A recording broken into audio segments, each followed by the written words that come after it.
Hello, welcome back to my channel. My name is Kelsey, and let's read another Rick Riordan book together.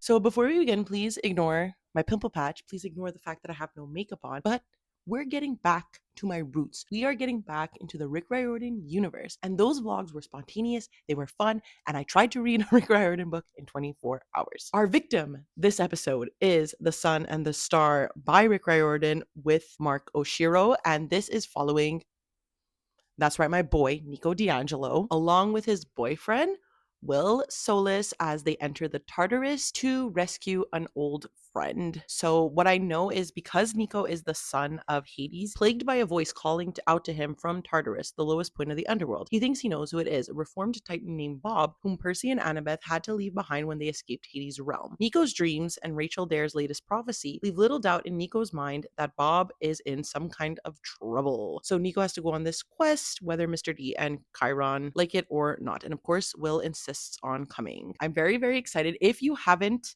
followed any of the Kelsey Reads Riordan series, first of all, the playlist is linked up above, but I love Nico D'Angelo. He is one of my favorite characters that Rick Riordan has written. Every time Nico appears, I'm obsessed with him, whether it's because we both share Italian heritage or whether it is because we are both emo little beings. I love him as a main character. I was reading middle grade for my middle grade March themed Clear Your Shelves video that I did, I think the week right before this one. I was inspired to just pick up another middle grade, and that was Rick Riordan. So I'm very, very excited to start some of the books that I'm missing from the Rick Riordan universe. So I've pretty much read everything that Rick Riordan has written up until the point of the publishing of The Sun and the Star. And I believe that this was during COVID? Oh my God, 2023. Okay, so it was much later. This restarted Rick Riordan entering the Percy Jackson universe once again. So Nico D'Angelo, as I mentioned, he is the son of Hades. Will Solis is the son of Apollo. So they are demigods that Percy Jackson meets along his adventures. And this is going to be a separate story following just that. I'm sure we're going to get a cameo from Percy Jackson, but I'm very, very excited to read this. I requested the audiobook from my library. I'm hoping that it comes in today because, like I said, I really would like to read this in 24 hours, and having an audiobook would really help with that. But if not, I'm going to be reading this, raw dogging it with my eyeballs because I would like to read it in the 24 hours. There's a problem here that tomorrow I am going to work. So if I could have the audiobook, that would be really helpful because then I can update you from work. I do work in video games, so I wouldn't be updating you directly from my office, but maybe like a meeting room or whatever, or from my car. I don't know. But I would really like to get this done. And because I'm going to work tomorrow, I feel like I can get some really interesting B-roll to like kind of tie it in, because usually when I read Rick Riordan, as you guys know, I ran reading sprints with my friend Nani. Remember when I hated bananas? Hello, Mom. ASMR style, exactly. But I'm just, the way you look right now.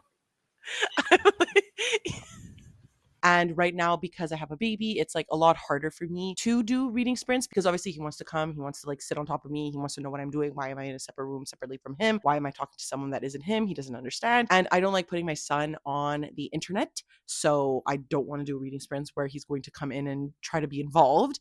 Therefore, we are doing this alone. As for right now, I do need to go to Bureau en Gros to pick up something that I have to print for this weekend. I'm also going to go, I think, grocery shopping just to pick up something for dinner tonight because I literally have nothing pulled out of the freezer. I don't have any ideas of what I could do. So we're going to do those two things as soon as I'm done work, which is like in the next 10 minutes, and we'll continue later on tonight.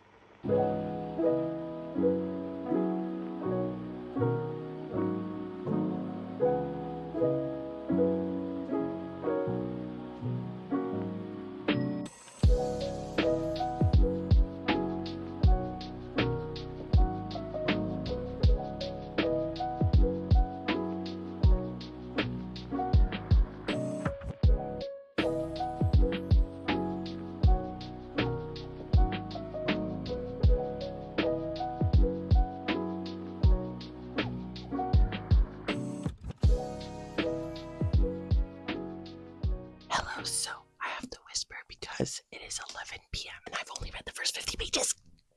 I'm still determined to read this by tomorrow night, so will it technically be 24 hours? No, whatever. Okay, I got home. My son really, really wanted to cuddle, and I could not find an audiobook for the life of me. It wasn't available on Spotify. It doesn't exist on Audible. It doesn't exist on Libro them. The only place is the Queen's Library, and I'm waiting for it to come in. It says available soon, so hopefully, if God's willing, it'll come tomorrow. But I have to read it with my eyeballs, which is going to prove to be difficult for tomorrow, but I'm still really, really determined. I think I'm going to read another 50 pages. I'll probably come update you tomorrow at 150 pages in, but so far, I'm really enjoying it. What we know so far in regards to the plot is what it says in the back. Nico is getting these calls from the underworld, from the Titan Bob, who Percy and Annabeth left in Tartarus. He was left there in order to save them and allow them to go free, and he is calling for Nico D'Angelo to come save him. Something interesting actually that occurred in the visual look of the book is that the dream sequence in which Nico is being frightened into going to save Bob is a different color from a regular white page, which I found to be really exciting and really interesting to let us know right away that something is different from this specific scene. Now, Nico has accepted the quest from Chiron to go and save Bob. I was about to say Bob the drag queen. Bob the Titan with Will, his boyfriend. That's it so far. Of course, we're only the first 50 pages in. I really haven't dived that much into it. I'm hoping tomorrow I'll be able, maybe during one of my breaks, to read a bit, maybe lunch. After lunch, we'll see. I know that majority of the reading that I'm going to get done tomorrow is going to be when my partner goes to hockey, so I'm going to continue listening. I'm so used to listening to audiobooks that reading with my eyeballs is not something I'm even comfortable saying anymore. I will continue reading until maybe 11:30, 11:45 when I get ready for bed, and then wake up early tomorrow because I have to drive to work, and I'll see you then. Hello, so I'm currently at work, but I wanted to do a quick update because I have gotten to page 160 about of The Sun and the Star because I got an audiobook this morning. Thankfully, I don't know if I would have been as successful without the audiobook, so I'm just so grateful to have gotten one. I'm so grateful for libraries, of course. Right now, where we are in the book, Nico and Will, as I mentioned, had taken on that prophecy to go to the underworld to save Bob. And so far, all that's happened in the last 100 pages is them trying to get into hell. So right now, we're really witnessing Nico and Will struggling with what's going on in hell and how difficult it's been to get inside. At the same time, I forgot to mention this, but we are contrasting every so often in between chapters with what appears to be what's going to happen in the future type of thing. It's like this mystical sort of nymphy type of scenario where they're trying to explain to a nymph how they've fallen in love, why they deserve to be together. So I think it's supposed to be implied that something bad happens to them while saving Bob, because the prophecy also implies that they have to leave something that they love behind. And I'm wondering if the nymph just needs to hear the story of them falling in love to then free them, and that's what they leave behind is their love. I really do like Rick Riordan. I find him to be extremely funny, and I think he does the best that he can as an old white man to be incredibly inclusive and jokingly talk about things that I think kids or middle grade readers need to read in order to feel or become empathetic. Anyways, that's all I really want to say right now because I feel awkward. I'm in a meeting room at work and I don't want to talk too loud and I don't want to talk for too long about what's going in the book, but just so you know, we have now reached the underworld. Nico and Will are now interacting with other creatures in the underworld and they are slowly making their way to Bob, and we're going to see what happens from there. It's about 3 p.m. now. I might continue listening to this for a bit, then I'm going to have to leave to go home and pick up my son at daycare, but thankfully we're going to be home after that with nothing to do but read. And my partner's also going to hockey, so that means alone and girl time, which we love. So let's go and do that. Hello, it is now 11 p.m. It's been 24 hours since I first updated you. Listen, I knew I was going to fail. I was just trying to be hopeful. I really thought I could do it. Did I even get any cool B-roll today? You know I didn't take B-roll. I never take B-roll. I never think about it. To be fair, I was also quite busy at work today, but I am now on page 262, so I'm over the 50% mark. I know I said this a lot, but I know I could get it done tomorrow, especially because I'm working from home. So I have a bit more leeway, less people interrupting me, coming to my desk. So I think we should be good for that. But in the last 100 pages, we've really dived into Nico and Will's relationship and how they both work together and are opposites in a sense. Hold on, I think I might be talking a little too loud and I may have woken up my son. I'm going to be whispering, hopefully you hear me, but we're really getting to know Nico and Will as opposites and also how they work together and how they fall in love. So as I mentioned, simultaneously as this story is going on where they're going into TARDIS, their final moment into TARDIS is also being foreshadowed as we are learning how the two of them became a couple. So it's like just a moment in slightly ahead in their future, and both of these like timelines that we're following are not when they are in TARDIS yet. What we're seeing is that Will and Nico are opposites. Will as a son of Apollo, he is the son of Sun. He needs light, he needs to shine, and Nico is very much like a grumpy, sad, emo boy, and that's my boy. The journey that they are going on to save Bob is also showing how they work together as these like opposite attracted people. And then we're of course getting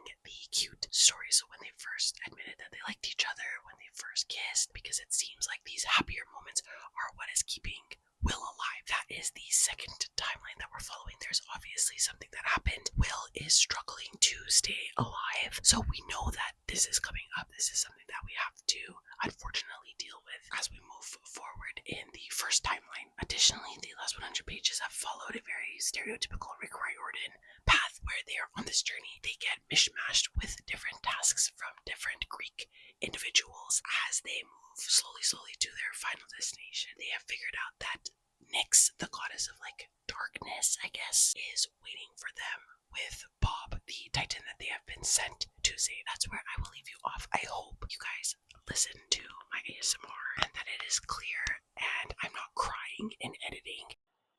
It's about 11 p.m. I think I already mentioned that. So because it is so late, I'm going to try maybe to read for another hour and then go to bed because I don't have to get up to go to work early.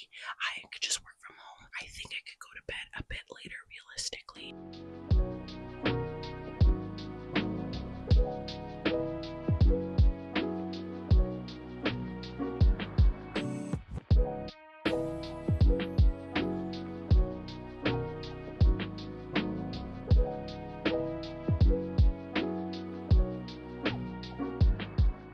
Hello. So I got another 100 pages into The Sun and the Star. Let me put the jacket back on. Just visually, I feel like that's nicer. So we're about 100 pages from the end of the book, and I'm really liking it. What I'm obviously appreciating the most is really this growth of the romance between Nico and Will. We saw inklings of it throughout the different Percy Jackson series, of course, but this is like their solo discussion on why they love each other, the things that they love that the other does, the bravery that they're facing together, I think is all really solid in here. I will say I did find it a bit confusing that we had these interspersed chapters because we ended up meeting this character maybe like 100 to 200 pages ago, and I was just like, what was the point? We could have just had these conversations during that boat ride that they were having with her. Unless I'm mistaken and it's going to be upcoming, we haven't had a bit of those foreshadowing chapters since then. So I'm really confused as to why they were happening, because I do think it added to a sort of confusion that I was having while listening to the audiobook, because there's no real separation between them. So sometimes Will would be heard and we would be talking about their love, and I was like, wait a second, what the hell is happening? While I appreciated them, I liked them because I did want to know how they fell in love. I think they were sort of off-putting and could have been put in their own sort of chapter. I feel like they would have been stronger because we would have had an entire chapter of them talking about their feelings and how much they love each other, because one of the conflicts in the novel, aside from the fact that they're, demigods being hunted by other Greek gods and hunted by other elements of the underworld is causing them to have a lot of anxieties and putting on their fears and their sort of discomfort with the underworld onto one another, and them having to have a discussion where they have to talk about the way that they're treating each other and the way that they are putting their anxieties onto each other. And I think that could have worked really well with another chapter going over their love afterwards or beforehand. So that is my only, like, I think gripe with the novel is these like weird chapters and why they are being placed there. The only thing I could see is that they're adding to the confusion because there are some dream elements. They are sort of being hunted in the underworld by Nyx, who is the goddess of like nighttime, moons, dreams. That's the only way I could see this, is to sort of add to the confusion or the like mismatched feeling of the other chapters that take place in dreams as well. But outside of that, I don't really see this added confusion. And obviously it bothered me a lot because I'm talking about it for 3 minutes. And now we're reaching what I believe will be the climax of the novel, because someone they were searching for in order to help them find the giant Bob is no longer in his home, and it appears that they have not been there for a really long time. So this was what they were hoping to find, hoping to be able to utilize for help, and it is not there. So I think they're going to reach a standstill of the way that they feel, how tired they are from navigating through the underworld and into TARDIS. I'm very interested. I know there is a second book. I'm not too sure if it's going to be a separate problem like with the other series that Rick Riordan has written, or if this is going to be a continuation of this problem. Interested to see how it ties up, if it ties up, and interested to see how it could lead to a sequel if it does. So that's all I'm going to say for now. I am really enjoying it. I know that it's written by Rick Riordan and Marco Shiro, but I have to be honest, I can't tell who's writing what and what the differences are. So I think that that's really good on if it is just Marco Shiro's part. I'm very excited to finish this. Just had my coffee. I need to be done this within the next like hour, because afterwards I have to go pick up my son, bring him to my sister's house, her first time babysitting. She's a big girl. Then my partner and I have to go to the bank for some mortgage stuff. So I have to be an adult after a full day of reading middle grade. Hello, welcome to the end of the vlog, because I finally finished The Sun and the Star. So let's get into my overall thoughts, because I did really, really like this, but given that it's following my favorite character from the Rick Riordan universe, I feel like that was to be expected. I think I enjoyed this way more, especially within the last 100 pages that I just read. We went into a lot of depth of Nico's overall feelings. So a lot of people coin Nico our sad little emo boy. Partly it is because he is the son of Hades, right? So he has this underlying darker nature as a child of Hades, I think would be expected to be, just canonically. Even the Hades cabin that Nico talks about, it has the allure of like an emo teenager. So Nico is characterized but also expresses these more sad emo feelings. And I think it was nice to really examine how Nico is afraid to share these inner feelings, how he bottles in his feelings and doesn't really talk to anyone about them. Therefore, how Nico throughout the course of this book comes to accept these inner feelings, these sad feelings that he has, and accept his fears and just everything that he's been bottling up, to then appreciate the love that he surrounds himself with. And not just the love that him and Will share as boyfriends, which of course I obviously loved regardless, but also the love that he shares with other people, his friends, his mentors, his teachers, stuff like that. And I think, as if you've watched my channel for a little bit, I have mentioned it when reading specific books that have these types of characters. I am also someone who bottles in my emotions. I don't know how to express my emotions without being like angry and sad. So Nico in that case also is a very relatable character for me. And it was nice to see Nico open up to other people, have this sunshine boyfriend, Will literally being a son of Apollo, and be able to appreciate those around him and accept himself for who he is and accept the darkness while also appreciating the lightness that surrounds him. So like obviously I felt like crying. The plot felt very return to form for Riordan, at least for me, because I haven't picked up Rick Riordan, I think, in a little bit. I enjoyed the adventure, as I usually do, the quests that they are assigned. I liked the new characters we meet. I like the old characters that we interacted with. I really, really, really enjoyed our villain in here. And as I mentioned in the last clip, I'm really impressed that this was co-written by Riordan and Oshiro, because the prose between them felt really, really seamless. Maybe a Rick Riordan connoisseur could tell the difference, but at least for me, just listening to this for fun, I really didn't see the difference. I will say, as I mentioned before, because Nico and Will are traveling through the underworld and dream magic is involved, and both of which embody this sense of unease, I found certain design and plot choices, like these separate chapters where Will and Nico are talking about their love for one another, to be slightly confusing, and I had to reread chapters and or sections of scenes in order to understand if I was meant to be confused here, which I think you slightly are. I think you're slightly meant to feel this sense of unease, but as you saw in the last clip, it really grated on me a little bit. However, saying that, overall, obviously, I really, really love this book, as is usual with Rick Riordan, but specifically because this is a Nico D'Angelo story, and I just figured I was going to like it as much as I expected to. So a solid 4 stars. Very, very happy to read this, and I'm very excited to continue in the series because I enjoy what Rick Riordan and Marco Shiro are doing with Nico D'Angelo, and obviously Will Solis as well, but this is clearly a Nico D'Angelo story. So that's it. Please let me know down below if you've read The Sun and the Star. What did you think about it? Did you like it? Did you hate it? Let me know. And if you would like to follow me on any of my other social medias, I do leave a link down below to my Twitter, Goodreads, and Instagram if you would like to follow me there. Of course, given the state of the world and if social medias continue to exist and we need to stay connected, you can follow me there. And of course, because it is the end of the video, please do not forget to like, subscribe, and ring the notification bell. It does wonders for my channel, makes me feel really good. And that's it. I never know how to end these things, so I'll see you next time. Okay, bye!